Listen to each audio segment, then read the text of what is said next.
বিএনপির ভারপ্রাপ্ত চেয়ারম্যান তারেক রহমান ঘোষিত রাষ্ট্র মেরামতের ৩১ দফা বাস্তবায়নের লক্ষ্যে মধ্যনগর উপজেলার বংশীকুণ্ডা উত্তর ইউনিয়ন বিএনপি ও অঙ্গ সংগঠনের উদ্যোগে জনসমাবেশ ও লিফলেট বিতরণ করা হয়েছে।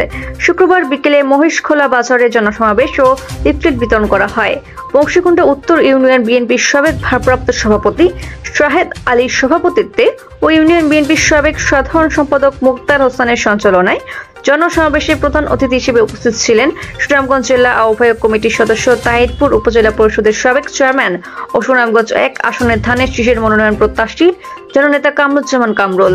আরও বক্তব্য রাখেন মেহেদী হাসান উজ্জ্বল, সাবেক সহ দপ্তর সম্পাদক জেলা বিএনপি শাখাওয়াত হোসেন, সাবেক সভাপতি বালিজুরি ইউনিয়ন বিএনপি মোহাম্মদ তোজাম্মেল হক, যুগ্ম আহ্বায়ক তাহিরপুর উপজেলা যুবদল আবুল হাসান রাসেল, আহ্বায়ক তাহিরপুর সৈয়দ হোসেন, সাবেক সাংগঠনিক সম্পাদক বংশীকুণ্ডা উত্তর ইউনিয়ন বিএনপি। আরও মঞ্চে উপস্থিত ছিলেন আশিক মিয়া, যুগ্ম আহ্বায়ক মধ্যনগর উপজেলা ছাত্রদল, হাবিবুর রহমান রাজা, সভাপতি বংশীকুণ্ডা উত্তর ইউনিয়ন ছাত্রদল, হাসান শিকদার, সাধারণ সম্পাদক বংশীকুণ্ডা উত্তর ইউনিয়ন ছাত্রদল, সাকিবুল হাসান আলম, শিক্ষা সাহিত্য ও প্রকাশনা বিষয়ক সম্পাদক বংশীকুণ্ডা উত্তর ইউনিয়ন ছাত্রদল, মোস্তাকিম আহমদ, সদস্য বংশীকুণ্ডা উত্তর ইউনিয়ন ছাত্রদল। এতে আরও উপস্থিত ছিলেন জেলা, উপজেলা ও স্থানীয় বিএনপি ও সংগঠনের নেতৃবৃন্দ।